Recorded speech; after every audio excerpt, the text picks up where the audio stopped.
मैं ये समझ नहीं पाती कि उसे मुझसे इतनी नफरत क्यों थी। मैंने तो हमेशा उससे प्यार किया और उसे अपनी ही बेटी माना।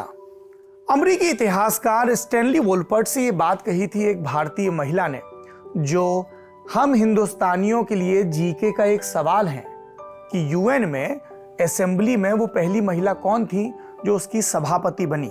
जवाब है विजय लक्ष्मी पंडित। सांसद रही। एक पहचान और है, वो देश के पहले प्रधानमंत्री जवाहरलाल नेहरू की बहन थी। पर सवाल यह है कि ये जो पहला बयान आपने सुना, एक इतिहासकार को विजय लक्ष्मी पंडित ने जो बोला, वो किसके बारे में था? वो था इंदिरा गांधी के बारे में। कांग्रेस की अध्यक्ष रही, देश की कई दफा प्रधानमंत्री रही।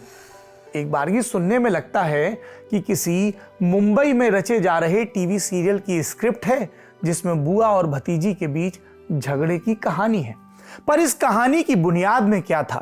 क्या एक माँ के लिए अगाध प्यार था जो लंबे अरसे तक बीमार रही? वो माँ जिसकी तस्वीर प्रधानमंत्री इंदिरा गांधी के सिरहाने हमेशा रहती थी?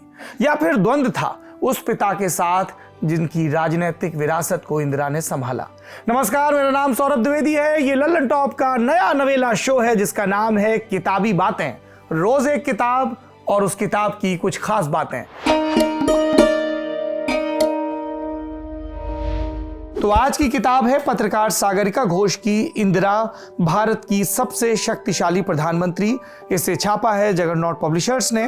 सागरिका घोष टीवी पत्रकार और कॉलमिस्ट। ये झगड़ा सार्वजनिक होता है 1970 में, जब प्रधानमंत्री इंदिरा गांधी ये फैसला करती हैं कि वो अपने पैतृक निवास इलाहाबाद के आनंद भवन को जवाहरलाल नेहरू ट्रस्ट को सौंप देंगी। इस सुपुर्दगी से पहले उनकी बुआ विजय लक्ष्मी पंडित एक बार अपने पुरखों के आवास में जाकर रहना चाहती थी, लेकिन इंदिरा के इशारे पर उन्हें ये इजाज़त, उन्हें ये मोहलत नहीं मिली। बुआ भतीजी के बीच इस रार की वजह क्या थी, ये समझने से पहले जानिए कि विजय लक्ष्मी पंडित की कहानी क्या है। साल 1900 में पैदा हुई। पिता मोतीलाल नेहरू मशहूर बैरिस्टर और कांग्रेस के अध्यक्ष भी रहे। जब आप आज़ादी के आंदोलन का इतिहास पढ़ते हैं और एक मशहूर नेहरू रिपोर्ट का जिक्र पाते हैं, तो याद रखिए वो नेहरू रिपोर्ट जवाहरलाल नेहरू ने नहीं, मोतीलाल नेहरू ने तैयार की थी। और उन्होंने तैयार करवाया अपने लिए एक आलीशान मकान, नाम रखा आनंद भवन। 1930 में ये मकान बनकर तैयार हुआ। उसी के बगल में स्वराज भवन भी था। जब स्वराज की लड़ाई चल रही थी तब नेहरू परिवार ने स्वराज भवन को कांग्रेस के सुपुर्द कर दिया। तो स्वराज भवन हो गया कांग्रेस का दफ्तर और आनंद भवन हो गया पंडित जवाहरलाल नेहरू का निवास स्थान। और इसी को नेहरू की उत्तराधिकारी इंदिरा ने नेहरू के नाम पर बने ट्रस्ट को सौंप दिया। बाकी परिवारजनों के लिए दरवाजे बंद हो गए और रार की शुरुआत। 14 बरस की थी इंदिरा जब उन्होंने सुना कि उनकी बुआ उन्हें बदसूरत और मूर्ख करार दे रही हैं।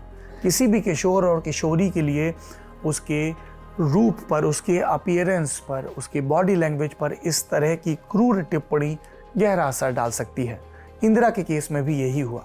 ये इतना गहरा था कि अपनी मृत्यु से कुछ हफ्ते पहले जब उन्होंने एक इंटरव्यू दिया, तब भी इस प्रसंग को याद किया साल 1984 में और कहा कि ये सुनकर मैं मन ही मन बहुत टूट गई थी। इंदिरा गांधी पर कई इतिहासकारों ने, पत्रकारों ने लिखा। सबसे प्रामाणिक जीवनी मानी जाती है उनकी अपनी दोस्त रही पुपुल जयकर की लिखी हुई, और उसमें भी इस प्रसंग का जिक्र आता है। पुपुल जयकर लिखती हैं कि इंदिरा और उनकी मां कमला उस घर में अपने को बहुत हीन महसूस करती थी। उन्हें लगता था कि जनता की सम्मोहित निगाह हमेशा नेहरू को घेरे है।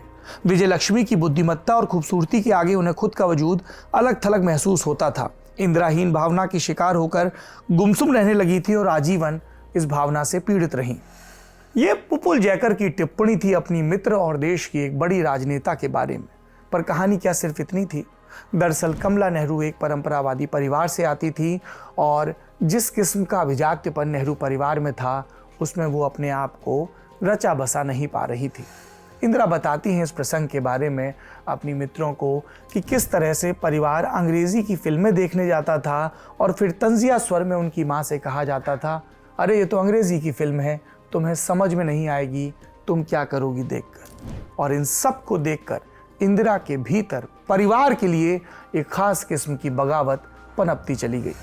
इसके बारे में विजय लक्ष्मी पंडित ने भी अपनी स्मृति दर्ज की है। सुनिए उन्होंने क्या कहा। भाभी का मुझे नापसंद करना शायद जायज़ ही था, इसलिए नहीं कि मैंने कुछ किया था, बल्कि भाई और मेरे बीच जो ट्यूनिंग थी उसके चलते। मैंने आपको बताया इंदिरा के सरहाने हमेशा माँ की तस्वीर रहती थी और माँ की जिंदगी को देखकर उन्होंने क्या संकल्प लिया था, खुद इंदिरा के शब्द हैं ये। मैंने उनके दिल पर चोट लगते देखी थी और अपने साथ वैसा नहीं होने देने की मेरी जिद थी। मैं उन्हें बहुत शिद्दत से प्यार करती थी और मुझे जब लगा कि उनके साथ अन्याय किया जा रहा था, मैं उनकी तरफ से खड़ी रही और लोगों से डटकर लोहा लिया। एक व्यक्ति की बुनावट में उसके बचपन में जो उसके साथ बीता, इसका महत्वपूर्ण रोल होता है। हम सब अपनी अपनी जिंदगी में पलट कर देखते हैं तो कितने ही उदाहरण ऐसे पाते हैं जिन्होंने हमारी चेतना को, हमारी पसंद को, नापसंद को, हमारी मोहब्बत और हमारी नफरत को तय किया। आज का किस्सा यहीं पर खत्म होता है। किताबी बातें, रोजाना एक किताब और उसकी कुछ खास बातें सिर्फ ललन टॉप पर। अगर आप भी कोई किताब पढ़ रहे हैं जिसमें दिलचस्प वाकये हैं और आप चाहते हैं कि आप हमारे साथ साझा करें उस किताब के बारे में, पूरे देश को, पूरी दुनिया को, हिंदुस्तानी ज़बान समझने वाले सब लोगों को उसके बारे में बताएं, तो भी आप कंट्रीब्यूट कर सकते हैं। आप लिख सकते हैं, हम आपके नाम के साथ किताबी बातों में आपकी बताई बातों को प्रकाशित करेंगे और उनका वाचन भी करेंगे। हमारा पता है